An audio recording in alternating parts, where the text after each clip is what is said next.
Kathleen has published articles in journals from Lit, Literature Interpretation Theory, and Women's Studies to the South Central Review and the Flannery O'Connor Review. After over 20 years of university teaching, she now works at the Harry Ransom Center at the University of Texas in Austin, where she focuses on archival research and presents and publishes her work internationally. Most recently, she presented papers at conferences celebrating O'Connor's centennial, one of those, in Milledgeville, and also Tehran, Boston, and London.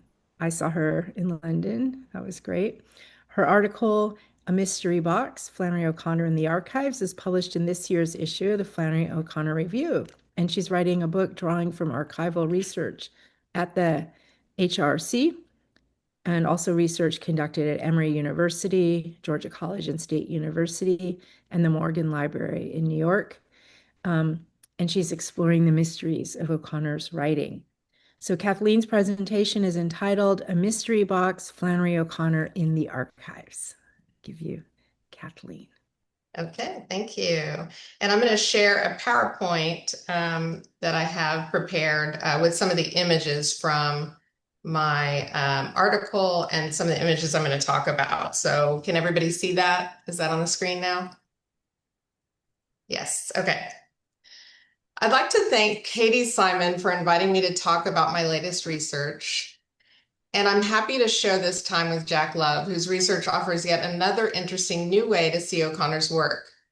I'd also like to thank Christine Flanagan and Rosemary McGee for joining me during my journey back in the archives and making it all so much fun.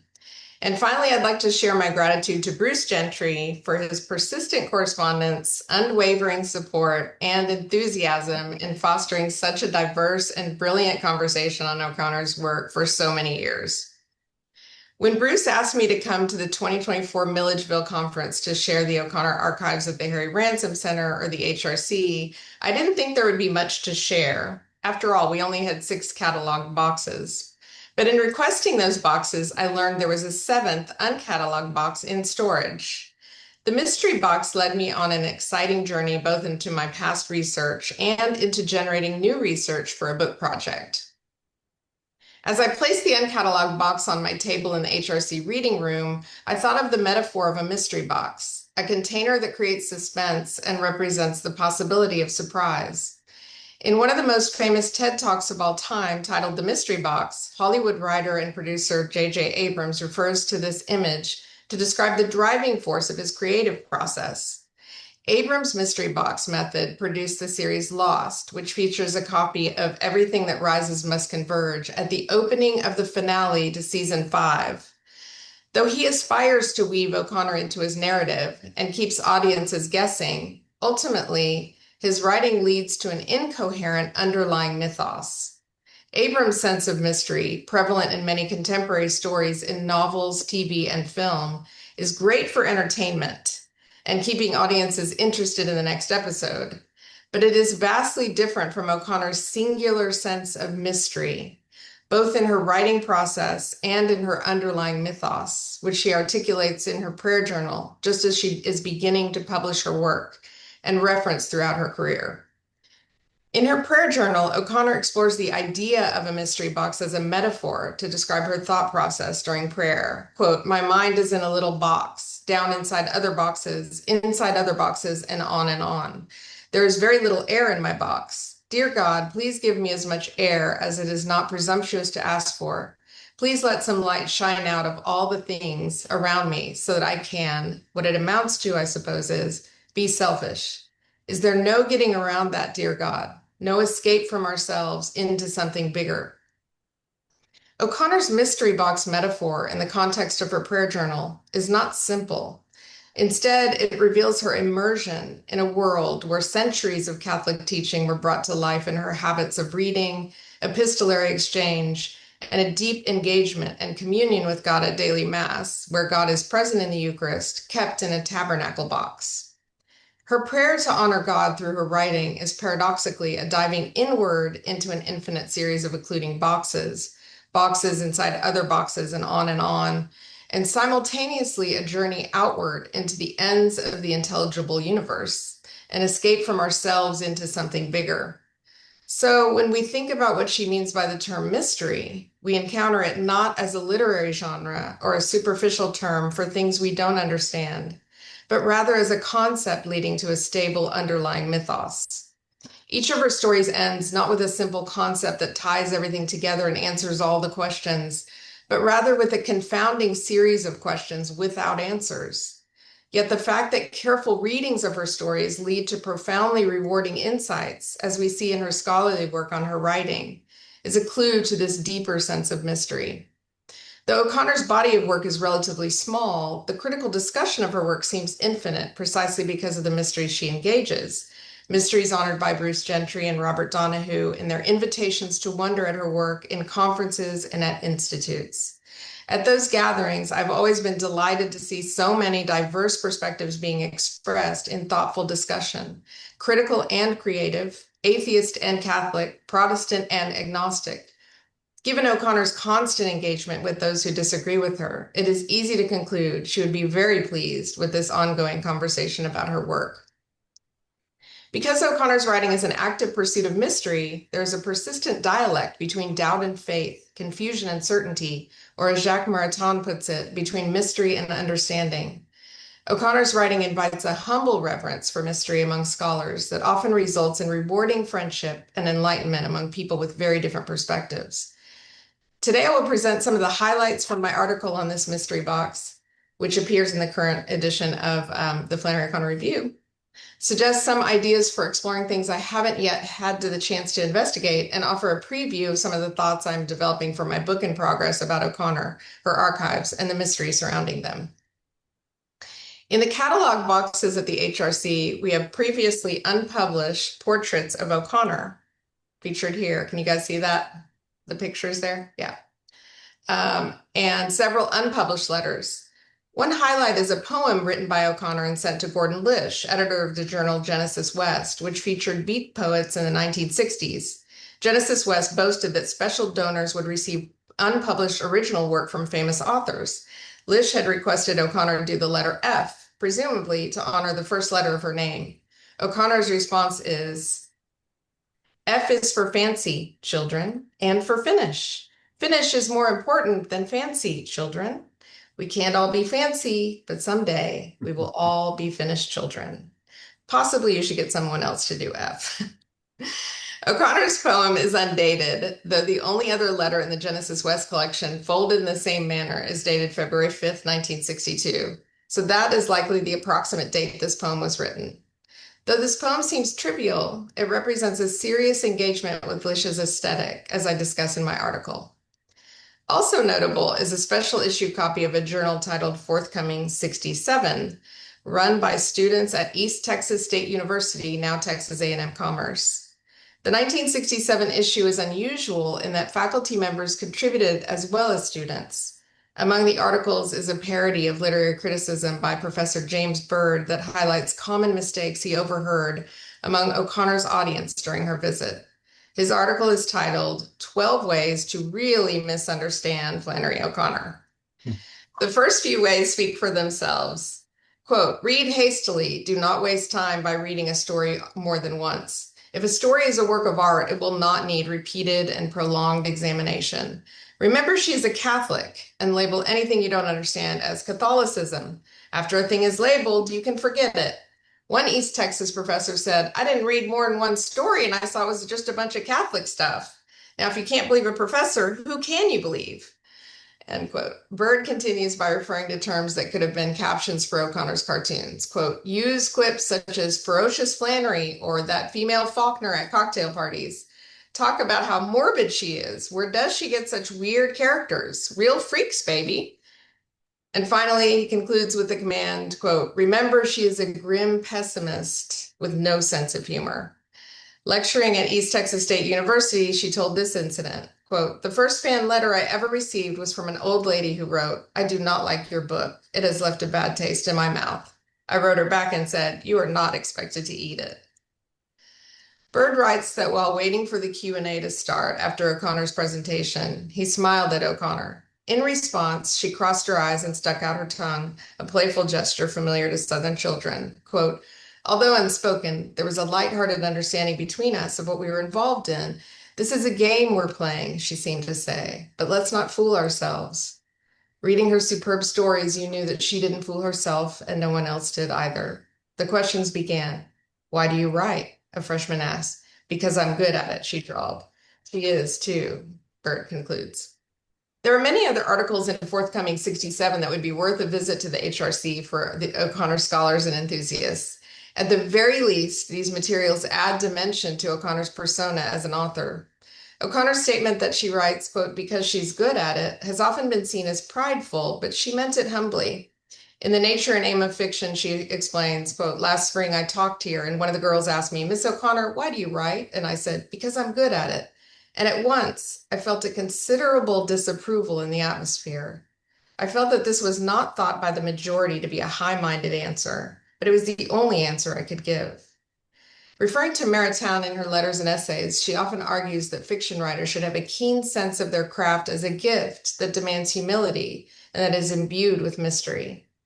Despite statements that may seem proud, she submitted to a faith that assumes a fallen humanity, so its followers must seek forgiveness and reconciliation as often as possible, and its artists must acknowledge that they are not fully responsible for the greatness of their work. And now for the mystery box. It contains David Farmer's correspondence and research for his book, Flannery O'Connor, A Descriptive Bibliography, which details every appearance of O'Connor in print, on TV, and in film up to the year it was published in 1981. It's quite impressive. Another folder holds a version of the speech, some aspects of the grotesque in Southern fiction, as it was delivered during her only visit to Texas in November of 1962. This version of the essay differs in interesting ways from the published version in Mystery and Manners, as I discuss in my article. The mystery box also contains a set of 21 letters, 17 of which are unpublished, between O'Connor and Alice S. Morris, fiction editor of Harper's Bazaar from 1951 to 1968. And this is her with her daughter as a baby. Her daughter is the one, Miranda, who gave me permission to use her materials here. So it's just a beautiful picture. Morris is a fascinating, underrated literary figure. In addition to her editorship at Harper's, she was a reviewer for the New York Times, publishing over 60 reviews over the years. In 1965, she published An Uncommon Reader, a collection of 35 short stories she acquired for Harper's. In 1977, Penn International recognized her with an award for supporting new and emerging writers, and she received other similar prominent literary awards as well. After retiring from Harper's, Morris taught creative writing for many years at Columbia University, specializing in short fiction. These mystery box letters reveal Morris's keen interest in publishing O'Connor's stories and cultivating a more sophisticated literary readership for the magazine. Morris enthusiastically accepted 4 of O'Connor's stories for Harper's: A Temple of the Holy Ghost, A Late Encounter with the Enemy, Good Country People, and The Enduring Chill. Only 4 of O'Connor's letters to Morris are published in Habit of Being. The remaining 17, both from O'Connor to Morris and from Morris to O'Connor, are unpublished. The correspondence shows their shared humor and mutual respect. In many of the letters, O'Connor reluctantly acknowledges the need for her portrait to accompany her fiction, and Morris expresses admiration and gratitude for O'Connor's work. In a letter dated April 3rd, 1955, O'Connor declares she has pictures taken every 5 years, quote, in the same spirit that I go to the dentist, end quote. Morris sends a reply, including examples of photostats used in past features, so O'Connor can think about what kind of photo she's requesting for the magazine. When O'Connor replies on April 11th, 1955, she writes, I am very sorry, and this is at the beginning of this letter. I'm very sorry that the enclosed is all I have to send you. I made my visit to the photographer and she made 4 pictures, and in each one I looked like an idiot waking up from a deep sleep as somebody shouted smile. I wouldn't have any of them made up. This always happens somehow. Thank you for the photostat suggesting what the picture should be. I guess that look of achieved seediness is easier for a man than a woman. Several mysteries surface in this unpublished correspondence. Despite the effort in requesting and sending photos, why were only a few used, and where were the other photos that were taken? The photo chosen by Morris for the 1955 June edition of Harper's was often recycled, even though she repeatedly requested more photos, and O'Connor mentioned sending several. Also, Good Country People, published the same month O'Connor's first short story collection appeared, was a swimsuit edition. This is the cover. Though this is not discussed explicitly in the letters between O'Connor and Morris, it is clear its placement in this edition is something both O'Connor and Morris, ever the careful readers, would have likely found amusing. Good Country People, in which the protagonist rebels against female stereotypes, is scattered across multiple pages with ads aimed at an upper-class female audience.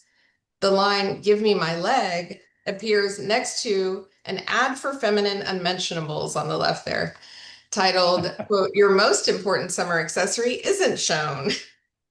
Though O'Connor's letters to Morris are polite, how would she really have felt about this bizarre pairing in the magazine pages? Even more striking, one of the final passages of the story that describes when Hulga, quote, "looked up and down the empty highway and had the furious feeling that she had been tricked, that Manly Pointer had only meant to make her walk to the gate after the idea of him," is positioned opposite an ad for Slenderella, a 50s version of Spanx, which declares, "Some temptations no man can resist. We said it and we're glad. Yes, we are, because we can transform any woman into a slender temptress, a Venus, with a made-to-order figure now. We do it every day with fabulous equipment designed just for us at a leading university to proportion you, firm and tone you, make you the size you ought to be now." For all of O'Connor's privately expressed disdain about her stories appearing in Harper's, upon reflection, with her tendency toward irony and humor, she might likely have appreciated her story about a Bible salesman stealing a woman's leg, positioned next to an ad about equipment designed at a leading university that can essentially torture a woman so she might appeal to men. In The Fiction Writer and His Country, O'Connor chastises advertising. Quote, "Unless we are willing to accept our artists as they are, the answer to the question, who speaks for America today, will have to be the advertising agencies. They are entirely capable of showing us our unparalleled prosperity and our almost classless society, and no one has ever accused them of not being affirmative." Given her Catholic understanding of love as opposed not to hate, but to use, Manly Pointer's theft of Hulda's leg for O'Connor may have rivaled Harper's reliance on commodifying women's bodies. Women were not the only ones looking at Harper's and becoming O'Connor fans. In another of O'Connor's unpublished letters to Morris, written a month after this edition of Harper's came out, O'Connor declares, "I have had 2 letters about Good Country People, both favorable, and several about my collection of short stories. These mostly from young men who have not read the book, saying, 'Do you really think a good man is hard to find? I am 31 years old, considered intelligent, single, etc., etc., etc.'" The correspondence between O'Connor and Morris in the mystery box resumes in 1958 in letters about the enduring chill, which would be published in the July issue of Harper's. In a letter simply dated February 1958, Morris confirms Harper's will publish the story and struggles with expressing adequate admiration for it. Quote, "As you may have already heard from your agent, we are buying for a miserable sum your The Enduring Chill, an enduring, I should think, story. Of course, it is much more than that, a singularly honest and funny and touching story, with not the least reverberation or overtone or undertone anywhere of a false note. It is a beauty. I cannot tell you how proud we are to have it for the magazine." Morris goes on to ask for another photo and a brief sideline summary for The Enduring Chill. O'Connor replies, "I thought and thought about a sentence to introduce it with, but to no avail. I can only write stories. Why not just have an arrow or a hand on the left side of the page pointing downward, indicating the story is below?" The Enduring Chill would appear in the 91st issue of Harper's Bazaar in July 1958 with no subtitle. O'Connor's desire to have an arrow rather than a subtitle fits her recurrent insistence that her stories cannot be properly summarized in any other way. They must be experienced whole, she frequently declared. This is especially true of The Enduring Chill, a complex semi-autobiographical story about a writer and the mysteries of both artistic creation and death, angles I'm exploring in my book in progress. Opening the O'Connor mystery box has unveiled new mysteries, leading me to think in a larger sense about mystery in O'Connor's work, which is the focus of my current book project. The many experiences and conversations I've had about this project at the conferences I've attended this past year in Milledgeville, Poland, Boston, and London, and then in the special collections at Georgia College, Emory, and the Morgan in New York, have inspired me to explore several mysteries in my book. These include the mystery of O'Connor's muse as a complex mixture of good and evil, the mystery of identity as it is illuminated in the changes made to various drafts of the displaced person, the mystery of suffering as it is revealed in the manuscripts of the introduction to a memoir of Mary Ann, the mystery of evil as it surfaces in the various drafts of the violent Bear It Away, the mystery of death as it is represented in the enduring chill in the drafts of Why Do the Heathen Rage, and the mystery of wonder as it is expressed in O'Connor's unpublished journals and other writings featured in Ethan Hawke and Shelby Gaines' Wildcat. O'Connor's archives are unique among other authors in at least three ways. First, O'Connor's archives cannot be explored in conventional ways to get a full understanding of her work. Examining them without contemplating her broader view that incorporates the whole person, body, mind, and soul, offers an incomplete view at best. Second, because she had such a mature understanding at such an early age, earlier drafts of her work throughout her writing career may be more interesting than final drafts in illuminating the full weight of her insight. And third, because of her pursuit of mystery in the larger sense I've been developing, even after all the boxes are found, all the letters unearthed, all the paintings, drawings, books, and objects shelved and cataloged, her archives will continue to offer intriguing mysteries for any reader willing to wonder alongside her. Thank you.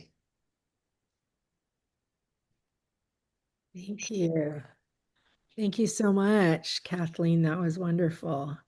Okay, and now I will introduce Jack Love, and then we'll take questions at the very end. And so it's my pleasure to introduce Jack Love, who is a PhD candidate in the Department of English at Texas A&M University. He graduated with an MA from the University of Tennessee. His research focuses on eco-criticism, Southern studies, and American literature in the late 19th and early 20th centuries. He was a participant in the NEH Summer Institute Reconsidering Flannery O'Connor in Milledgeville in 2023, and was the recipient of the 2025 Flannery O'Connor Institute for the Humanities Laidlaw Fellowship. And so we're grateful to Mike and Wendy Laidlaw for the donation that makes that fellowship possible. And I also should mention that we're accepting applications for next year, so we'll put that in the chat. Jack Love has published 2 articles on Flannery O'Connor, one in Christianity and Literature and the other in Journal of the Georgia Philological Association. And his presentation is entitled Forgotten Voices, Submerged Lands, Lake Sinclair and Flannery O'Connor's A View of the Woods. Thank you, Katie. Let me share my screen real fast. Can everybody see that? Yeah. Okay, yeah, it's loading. Sorry about that. All right, thank you, Katie, and thank you, Kathleen, for that wonderful presentation. I'm not that far from the Ransom Center, so I might have to pay a visit very soon to look at those materials. I had the privilege to visit Milledgeville back in May 2025 to conduct research as a Laidlaw Fellow for the year, and it was my second visit to the town, with my first being in 2023 as a part of the NEH Institute there.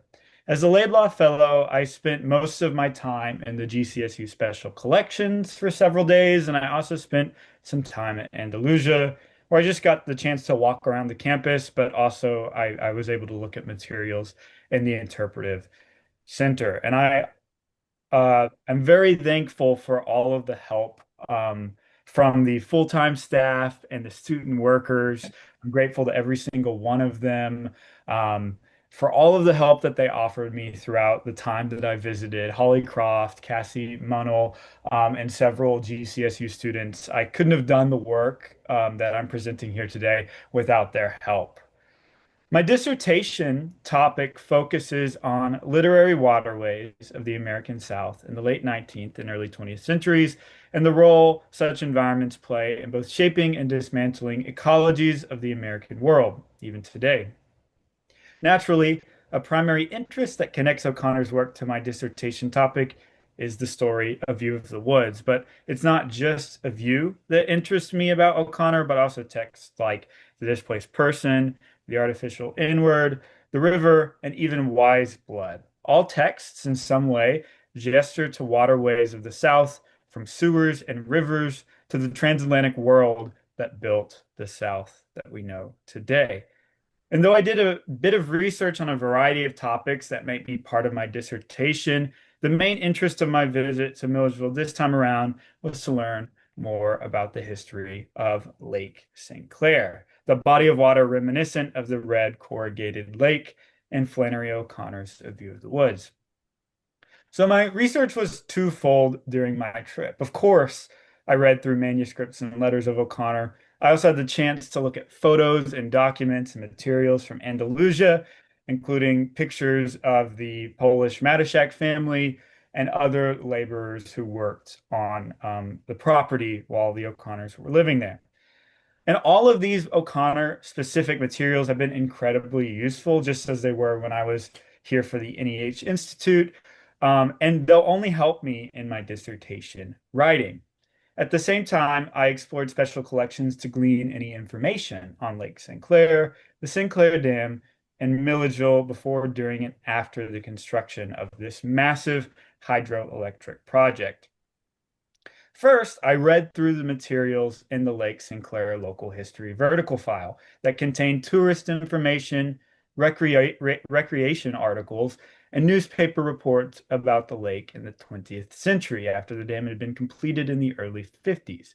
And here are some of the comments that I came across that I think do a good job defining the cultural significance of this lake. So, for instance, there's a 1992 edition of the Union Recorder. It was a special edition that was all about lake recreation for the summer. And one of the opening articles in the paper opens with this sentence: "It's easy to forget that Lake St. Clair hasn't always been here, and that Nature was only a partner in its creation."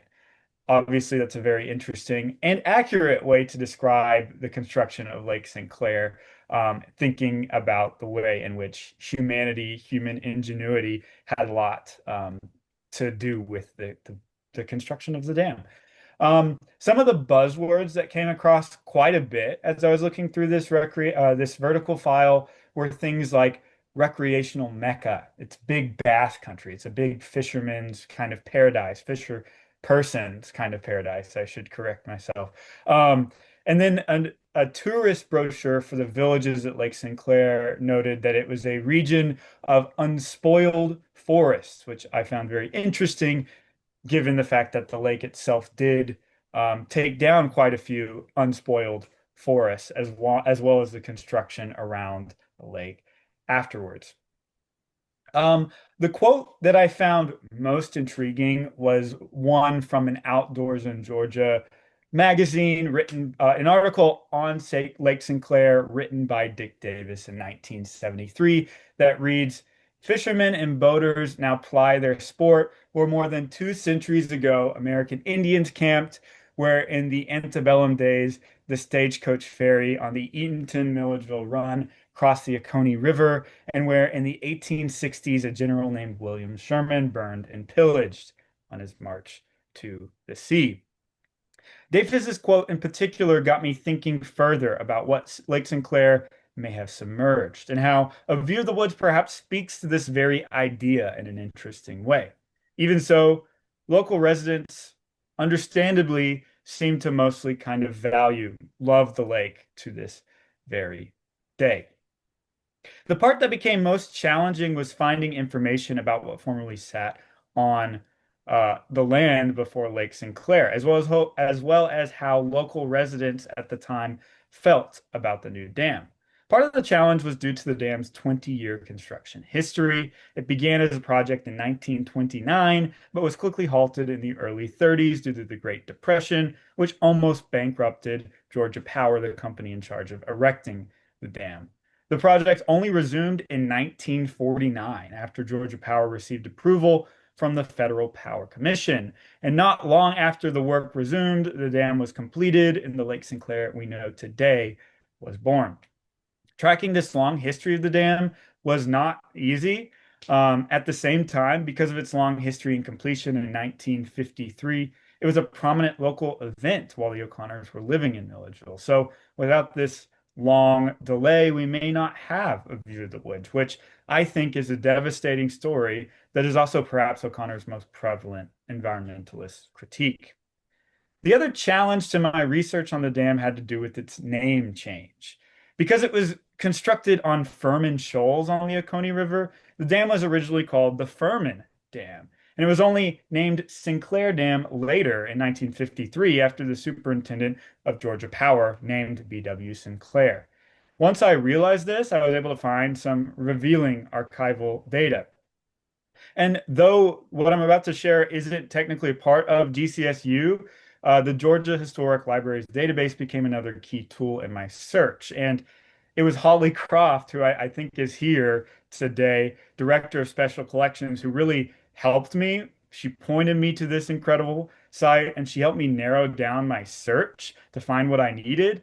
Um, that was incredible. I really couldn't have done this work without her. So it was funny because I was looking through O'Connor materials, Sinclair Dam materials, the history of Georgia Power books in the GCSU library, and also kind of looking through this database all at the same time. Um, and it was an incredible kind of find for me. I was able to find archival news coverage from 1929 to 1933 that discussed different elements of the Sinclair Dam construction in the Union Recorder. And here's some of what I found. So this is a 1929 edition of the Union Recorder announcing the beginning of the erection of a gigantic dam. So as you can see, there's different headlines. A mass meeting of citizens is called. There's going to be an organization set up, a committee set up for industrial development chaired by R.H. Wooten, who I will talk about here in a second. There's a lot of excitement, right? You can even see a picture of Furman Shoals before Sinclair Dam came in. So in this same edition, a bunch of different people, groups, even the government took out ads basically to express their excitement. So R.H. Wooten, chairman of the Special Citizens Committee of Industrial Development, took out this ad. Welcome, Georgia Power Co. New life has come into Milledgeville. Our hopes and dreams are about to be realized by your locating with us, and we are anxious to follow your beckoning hand to prosperity. And then the other ad on the right was taken out by the city of Milledgeville itself, basically with the same tone. So there's a lot of excitement, hopes and dreams realized, prosperity, yours to command, things like that. So among at least the prominent citizens of Baldwin County, this was an exciting thing. And here's another headline from a month later in 1929. You can see that there's some headlines that kind of express pride in the fact that this dam is being constructed in Baldwin County. Workmen begin task of constructing the largest dam in Georgia. And then my favorite, massive dam will create inland sea. So we're not even calling the lake a lake in this particular instance. It's an inland sea created by a massive dam. So as you can see from these kind of newspaper headlines, there's a lot of enthusiasm, a lot of excitement. Then I fast forward a little bit to 1934.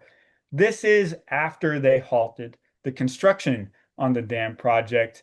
And there was an open letter written by James Longstreet Sibley, president of Farmers Club of Baldwin County, essentially urging the American government, Congress, and President Roosevelt to continue work on the dam, fund the project so that farmers can then have this tool as a flood control mechanism.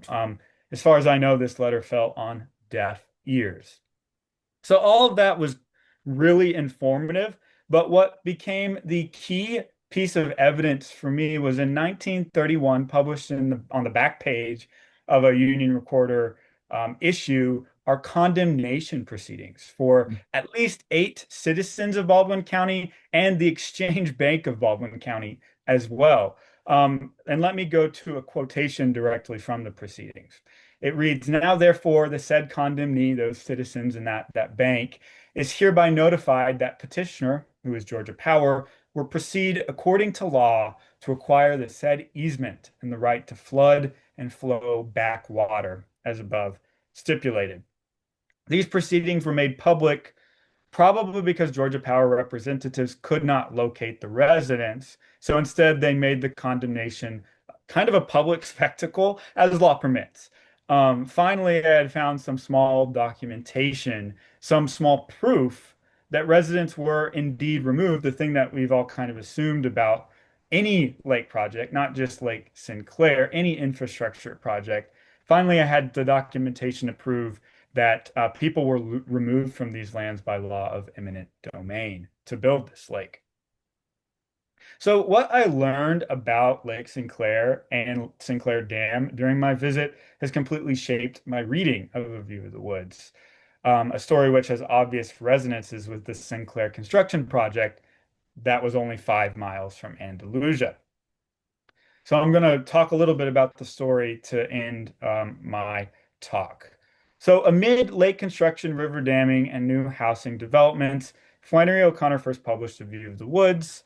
And though Lake Sinclair is largely celebrated in the county as the GCSU vertical files reflect, A View of the Woods offers a critique of lake construction and what is lost when a society prioritizes technological advancement above all else.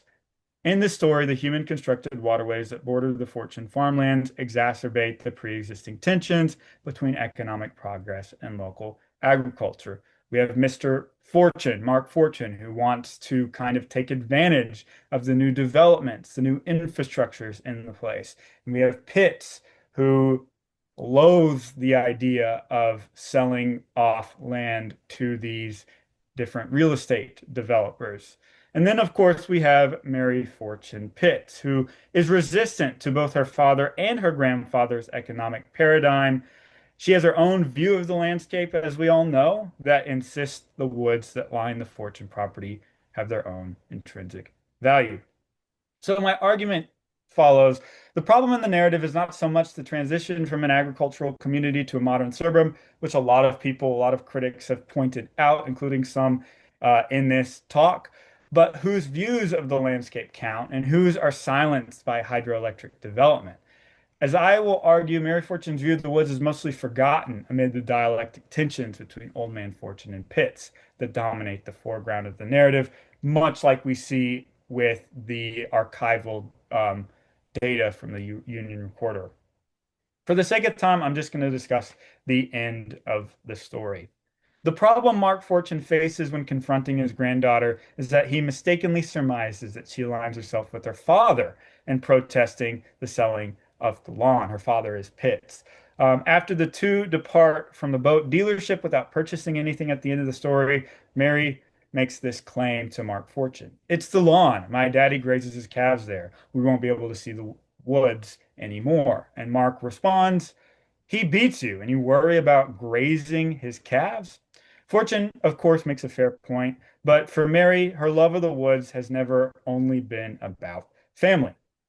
Mark Fortune's desire to determine if Mary is a Fortune or a Pitts is simply a misdirection that prioritizes the patriarchal plan for the Georgian landscape above Mary's view of the woods. And in all this confusing family turmoil, Mary's view diminishes substantially. In fact, it is completely ignored until the end of the narrative when she finally resists her grandfather.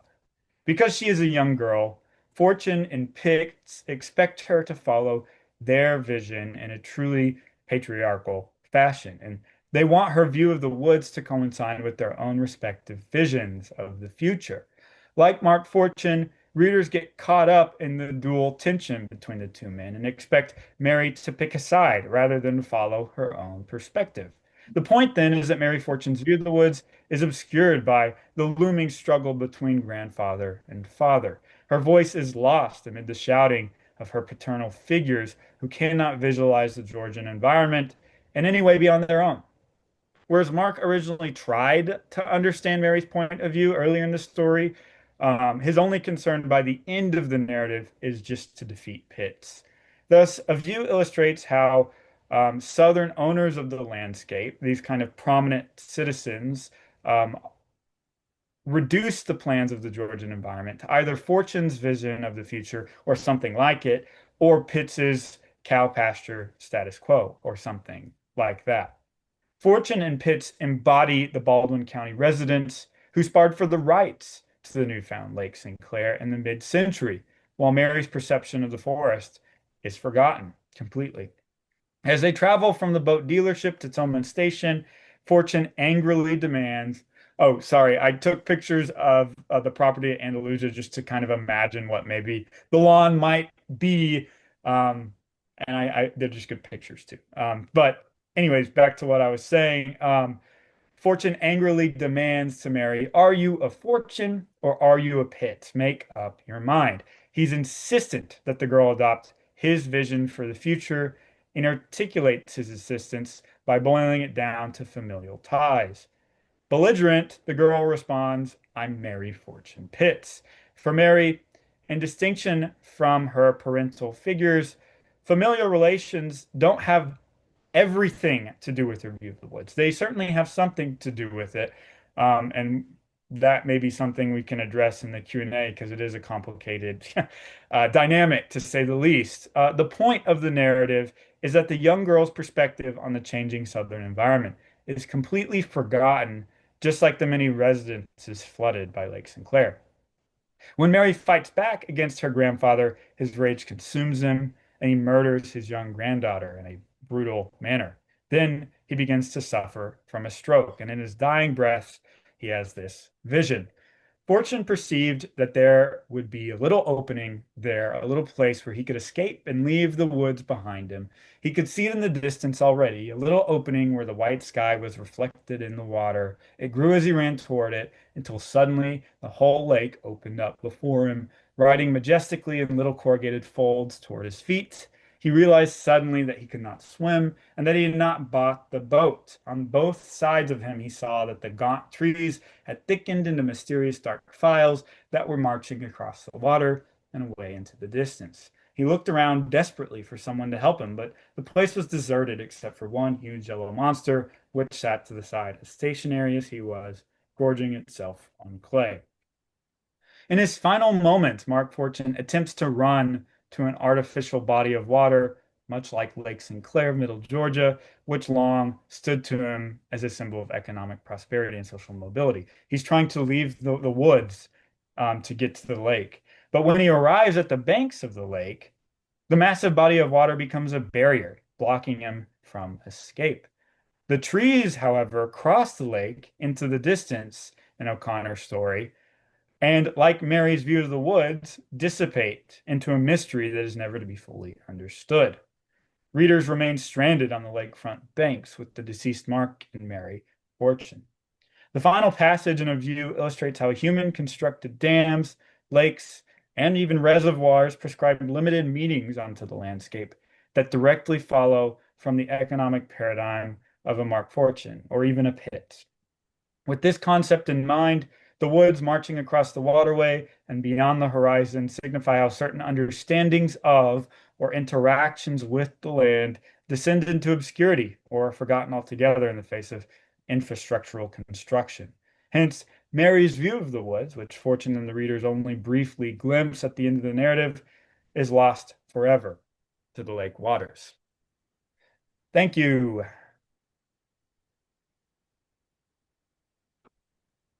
Thank you very much. Both of our speakers, great papers, really interesting. So we have plenty of time for some Q&A, and I know they planted a few questions there. So, and if you want to go ahead and jump in, or you could put your question in the chat if you prefer, and I can also pose those questions.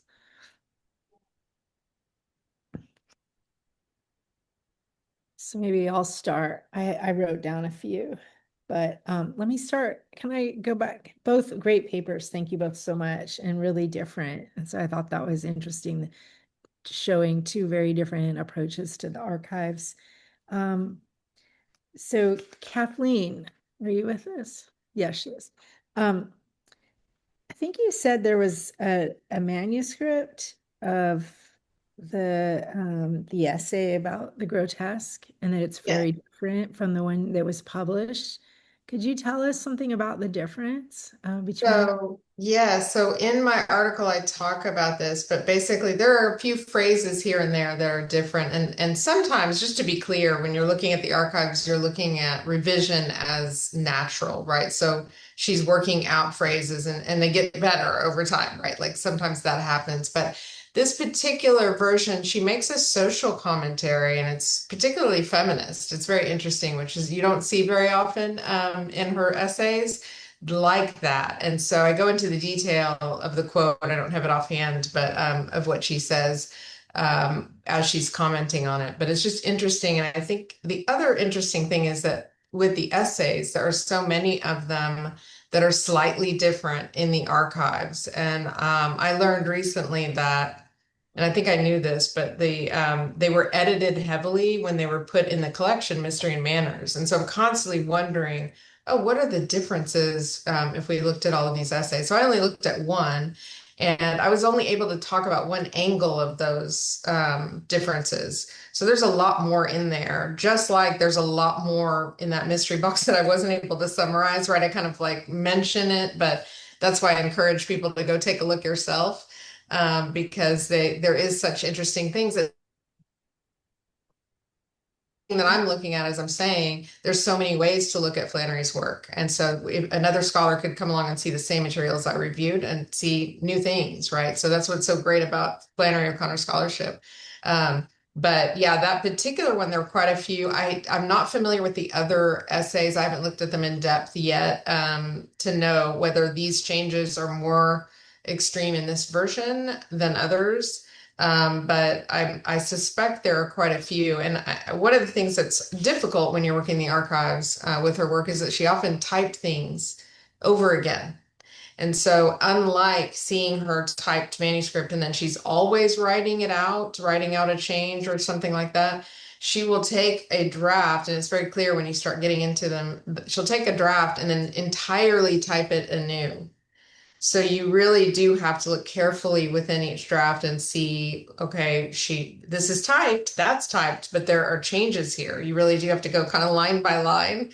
And my book, I'm exploring so many of the manuscripts that it's going to take me a little while to be super thorough because of that. It's not something that you could easily see just from looking at it, just glancing at the draft and seeing where she's making changes. So yeah, those are a couple of complications, but it's very interesting. I think it would be really interesting to have a collection of the drafts of those essays in their entirety, like the drafts that exist. So yeah, I Yeah, think that's really cool. great. I was because I was wondering that draft is because she gave it as a talk. So she was giving Yes. these as talks before she published them as essays, and I wonder how audience dependent Yes. the comments are.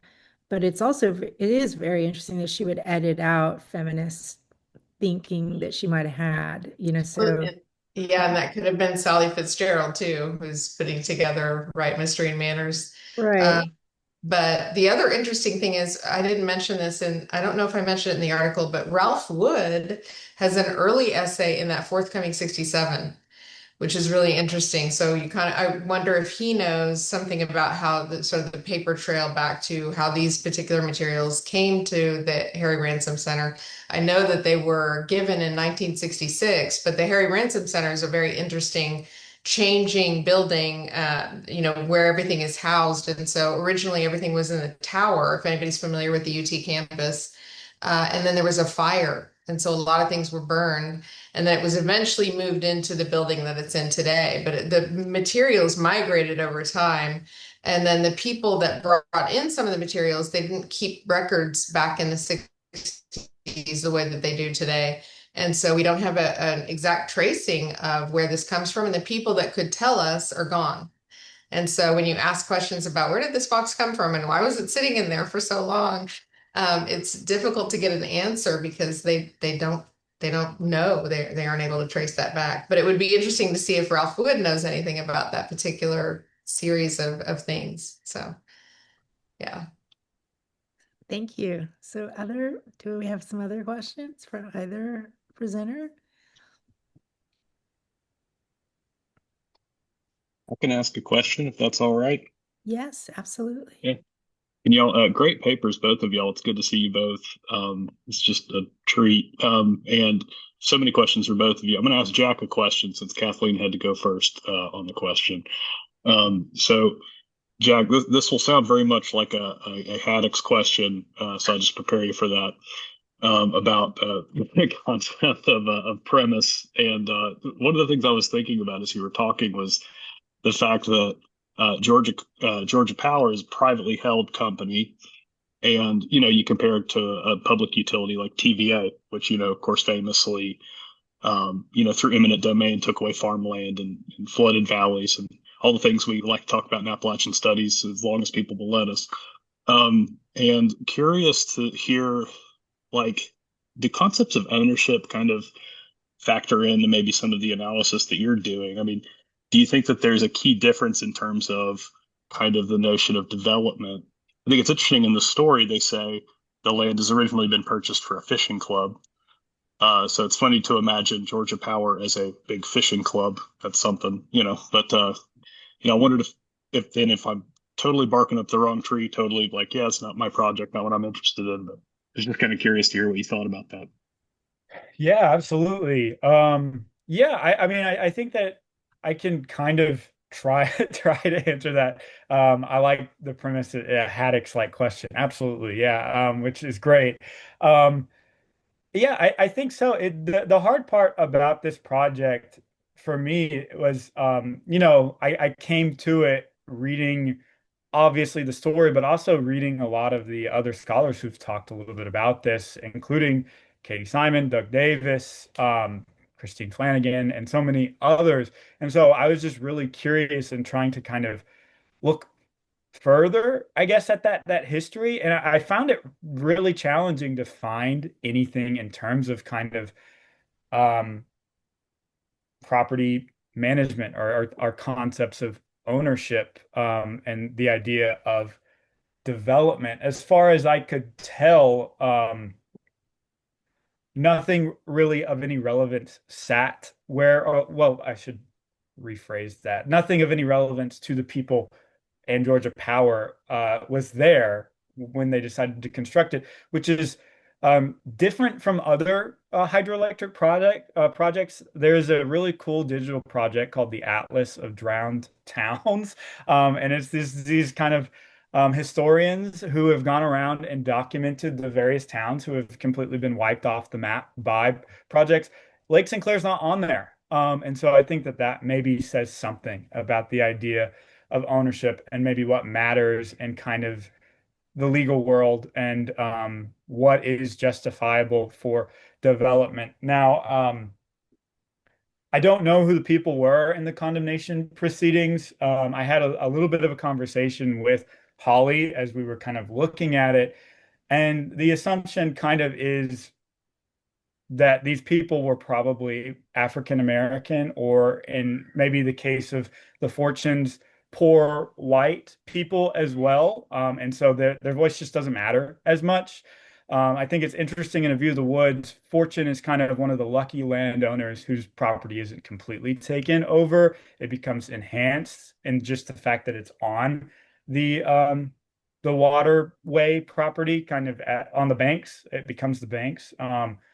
So I don't know if that really answers your question. It's just kind of me rambling, but it's definitely something I want to think more about as I continue working through this really interesting kind of history and the way O'Connor speaks to it. That's great. Thanks, man. Yeah, it's kind of an impossible question. I was just curious if you were thinking about that. Yeah. So thanks. Yeah, to piggyback on that, I was just wanted to follow up, Jack. So you said there's 8 names of persons plus Exchange Bank who are being condemned. There's proceedings. So they're blocking, is that what you understood? They're blocking the progress of this project by not agreeing and signing off, or they That was my assumption. I kind of have a little bit of luck with having just kind of legal people that I know. So I was like, how exactly is it that we can get condemnation proceedings in a public newspaper?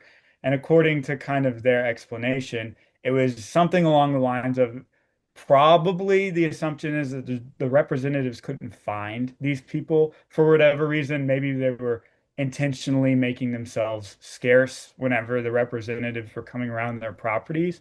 And so, in a case like that, where you're not able to essentially serve them their legal papers, you can just put it in kind of a public place and just assume that they will read that, which is kind of crazy. And again, I'm not a legal scholar or expert, so please don't take this as this is how it goes.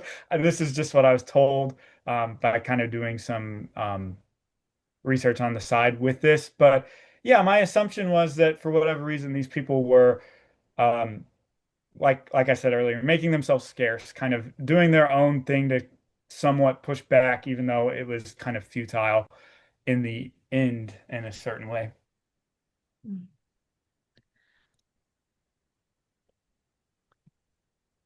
Yeah, I want to see the list of names, but also I wonder what exchange bank was they held the mortgages. So those what happens to that? It just who paid Yeah, that, you know?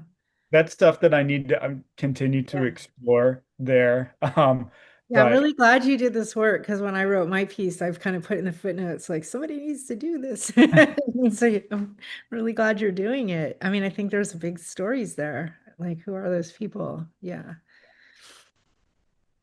Other thoughts, other questions, comments? Anybody?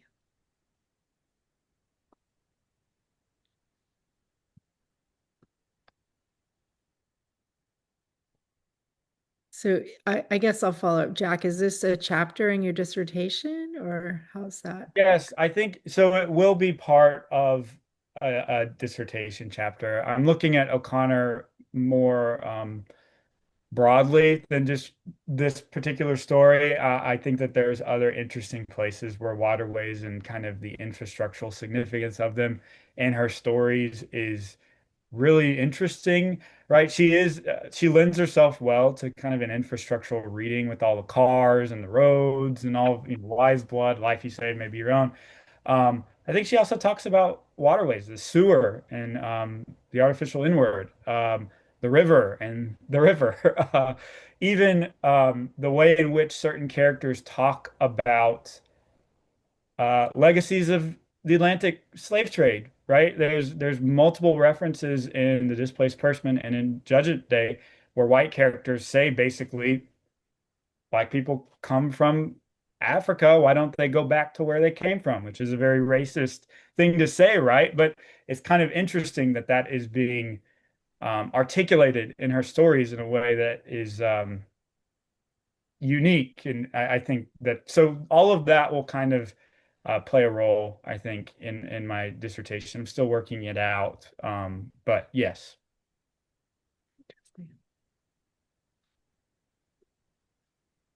All right. I don't see any questions in the chat or comments. So we might thank you. We want to go ahead and thank you all for such a productive, interesting conversation. Am I missing? I'm not missing anything. And again, thanks for joining us. Please, keep your eyes peeled to your junk email boxes for our newsletter because you will be getting lots and lots of announcements about the book club and the future events. I was going to say we are having a Southern Gothic film and lecture series in Milledgeville. The Milledgeville AMC has closed and we'll be screening 4 films. So if you're in the area or you want to take a trip, those are good times. And I really enjoyed these talks. Thank you so much for being with us. And I'd love to follow up with both of you. I have lots of ideas and conversation that we might have at another time, but thank you so much.